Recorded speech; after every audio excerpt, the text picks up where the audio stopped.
మాట్లాడితే ఆ రైతులకే వినిపిద్దాం ఈ విషయం కూడా అని మొత్తం సవినిపించిన అధ్యక్ష తెలుగులా ఫోన్లోనే. నేను మొన్న పోయినప్పుడు ఒక తండ పోతుంటే ఇటువైపు మళ్ళీ పెద్ద మట్టి గుట్టలు కనబడుతున్నాయి. ఆగిన మళ్ళీ ఎందుకు వచ్చినాయి ఈ గుట్టలు మట్టి గుట్టలు అని. బావులు తీయడం మొదలైంది అధ్యక్ష. మళ్ళీ సరే చూద్దాం ఈ బావికి ఎంత ఖర్చు అయింది, నీళ్ళని ఊరుతున్నాయి అని చెప్పి కారు దిగి బావి దగ్గర పోయినప్పుడు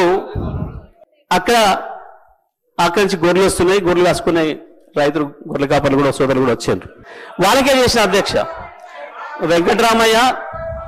వెంకట్రాములు రాజయ్య ఇద్దరు ఎందుకు రైతుల గురించి అనేది భయపడుతున్నారు, గొర్రె కాపర్లు రైతులనే భయపడుతున్నారు అధ్యక్ష. వాళ్ళకే మాట్లాడిన అధ్యక్ష నేను. ఎందుకంటే ఇది ప్రజలకు సంబంధించిన బడ్జెట్ కాబట్టి ప్రజలతోనే మాట్లాడినా మీలాగా కమిషన్లు ఇచ్చినట్టు మాట్లాడలేదు. నేను రైతులతో మాట్లాడిన అధ్యక్ష.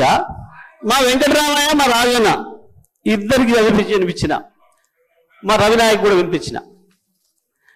వినిపించి ఇది ఏం మాట్లాడలేదు దీని మీద, నేను ఎట్లా అనిపిస్తుంది అని అడిగిన.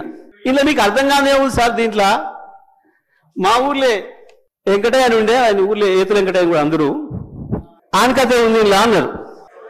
ఏం కథ అని అడిగిన. ఏ లేదయ్యా, ఒకరోజు పొద్దున్నే ఆయన భార్య సర్పంచ్ కాడికి వచ్చింది. ఆయన భార్య సర్పంచ్ కాడికి వచ్చి కంప్లైంట్ చేసింది, మా వెంకటయ్య నన్ను కొట్టిండు, జర పిలిపించి మాట్లాడమని చెప్తే ఆయన పిలిపించిండ్రు పెద్ద మనిషి. ఎందుకు కొట్టి ఏం సంగతి అని అడిగితే, నేను మా అమ్మగారింటికి నువ్వు పాలు వేయద్దుమని అన్నాడు, నేను పోస్తా అన్నా. నువ్వు పాలు వేస్తే ఊరుకోను అన్నాడు, నేను పోసి తీరుతానంటే నన్ను కొట్టిండు. పాలెక్కడి, నీకు బర్రె లేదా పాలెక్కడి అని చెప్పి ఆయన పెద్ద మనిషి అడిగిండు అధ్యక్ష. అడిగితే నాకు 4 బర్రెలు ఉన్నాయి అన్నాడు అధ్యక్ష. ఈ 4 బర్రెలు ఎక్కడిదా, నీకు ఒకటి కూడా లేకపోయా, మా ఊరందరం చూస్తుంది 50 మంది ఉన్నాం అందరూ తెలుసు, నీకు బర్రెలు లేవా ఎక్కడిదా అంటే అధ్యక్ష, పోయిన బర్రె దొరికితే సచ్చింది బతికితే, పోయింది దొరికితే, మా అత్తగారు ఒకటి పెడితే నేను ఒకటి ఉంటే నాకు 4 బర్రెలు ఉంటాయి, నాకే నువ్వు 4 బర్రెలు అన్నాడు. ఇది కూడా అట్లనే ఉంది అధ్యక్ష ఈ గవర్నర్ గారి ప్రసంగము. అంతకు మించి ఒక అక్షరం కూడా తేడా లేదు. ఎక్కడ ఇచ్చారు అధ్యక్ష? రైతులకు రుణమాఫీ చేసినారు, రైతు భరోసా ఇచ్చినారు, 12,000 రూపాయలు నా ఈడీఎస్ కార్మికులకు ఇచ్చినారు, 12,000 రూపాయలు నా ఆటో కార్మిక సోదరులకు ఇచ్చినారు, 2,500 రూపాయలు మా మహాలక్ష్మి అక్క చెల్లెలకు ఇచ్చినారు, రైతులకు బోనస్ ఇచ్చినారు, తోం బంగారం ఇచ్చినారు. ఏదిచ్చిన అధ్యక్ష? నా విద్యార్థి సోదరులకు స్కూటీలు ఇచ్చినారు అధ్యక్ష. 2 లక్షల ఉద్యోగాలు ఇచ్చి సంతోషంగా పెట్టినారు. ఎక్కడిచ్చింది అధ్యక్ష? ఎక్కడిచ్చి? మాట్లాడితే ఆ రైతులకే వినిపిద్దాం ఈ విషయం కూడా అని మొత్తం సవినిపించిన అధ్యక్ష తెలుగులా ఫోన్లోనే. నేను మొన్న పోయినప్పుడు ఒక తండ పోతుంటే ఇటువైపు మళ్ళీ పెద్ద మట్టి గుట్టలు కనబడుతున్నాయి. ఆగిన మళ్ళీ ఎందుకు వచ్చినాయి ఈ గుట్టలు మట్టి గుట్టలు అని. బావులు తీయడం మొదలైంది అధ్యక్ష. మళ్ళీ సరే చూద్దాం ఈ బావికి ఎంత ఖర్చు అయింది, నీళ్ళని ఊరుతున్నాయి అని చెప్పి కారు దిగి బావి దగ్గర పోయినప్పుడు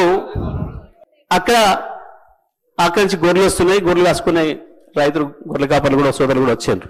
వాళ్ళకే చేసిన అధ్యక్ష. వెంకట్రాములు రాజయ్య ఇద్దరు ఎందుకు రైతుల గురించి అనేది భయపడుతున్నారు, గొర్రె కాపర్లు రైతులనే భయపడుతున్నారు అధ్యక్ష. వాళ్ళకే మాట్లాడిన అధ్యక్ష నేను.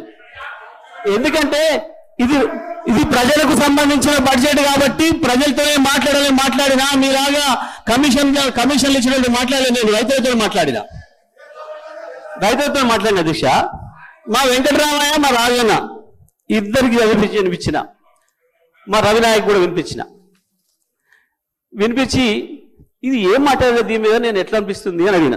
ఇలా మీకు అర్థం కాదే ఉంది సార్. దీంట్లో మా ఊర్లే వెంకటయ్య అని ఉండే, ఆయన ఊర్లో ఏతుల వెంకటయ్య కూడా అందరూ ఆయన కథ ఉంది ఇలా అన్నారు. ఏం కథ అని అడిగిన. ఏ లేదయ్యా, ఒకరోజు పొద్దున్నే ఆయన భార్య సర్పంచ్ కాడికి వచ్చింది. ఆయన భార్య సర్పంచ్ కాడికి వచ్చి కంప్లైంట్ చేసింది, మా వెంకటయ్య నన్ను కొట్టిండు, జర పిలిపించి మాట్లాడమని చెప్తే ఆయన పిలిపించిండ్రు పెద్ద మనిషి. ఎందుకు ఏం సంగతి అని అడిగితే, నేను మా అమ్మగారింటికి నువ్వు పాలు వేయొద్దుమని అన్నాడు, నేను పోస్తా అన్నా. నువ్వు పాలు వేస్తే ఊరుకోను అన్నాడు, నేను పోసి తీరుతానంటే నన్ను కొట్టిండు. పాలెక్కడి, నీకు బర్రె లేదా పాలెక్కడి అని చెప్పి ఆయన పెద్ద మనిషి అడిగింది అధ్యక్ష. అడిగితే నాకు 4 బర్రెలు ఉన్నాయి అన్నాడు అధ్యక్ష. ఈ 4 బర్రెలు ఎక్కడిరా, నీకు ఒకటి కూడా లేకపోయా, మా ఊరందరం చూస్తుంది 50 మంది ఉన్నాం, అందరూ తెలుసు, నీకు బర్రెలు లేవా ఎక్కడిరా అంటే, అధ్యక్ష పోయిన బర్రె దొరికితే, సచ్చింది బతికితే, పోయింది దొరికితే, మా అత్తగారు ఒకటి పెడితే నేను ఒకటి కొంటే నాకు 4 బర్రెలు ఉంటాయి, నాకెందుకు 4 బర్రెలు అన్నాడు. ఇది కూడా అట్లనే ఉంది అధ్యక్ష ఈ గవర్నర్ గారి ప్రసంగము. అంతకు మించి ఒక అక్షరం కూడా తేడా లేదు. ఎక్కడ ఇచ్చారు అధ్యక్ష? రైతులకు రుణమాఫీ చేసినారు, రైతు భరోసా ఇచ్చినారు, 12,000 రూపాయలు నా ఈజీఎస్ కార్మికులకు ఇచ్చినారు, 12,000 రూపాయలు నా ఆటో కార్మిక సోదరులకు ఇచ్చినారు, 2,500 రూపాయలు మా మహాలక్ష్మి అక్క చెల్లెలకు ఇచ్చినారు, రైతులకు బోనస్ ఇచ్చినారు, తోం బంగారం ఇచ్చినారు. ఏది ఇచ్చిన అధ్యక్ష? నా విద్యార్థి సోదరులకు స్కూటీలు ఇచ్చినారు అధ్యక్ష. 2 లక్షల ఉద్యోగాలు ఇచ్చి సంతోషంగా పెట్టినారు. ఎక్కడిచ్చిన అధ్యక్ష? ఎక్కడిచ్చి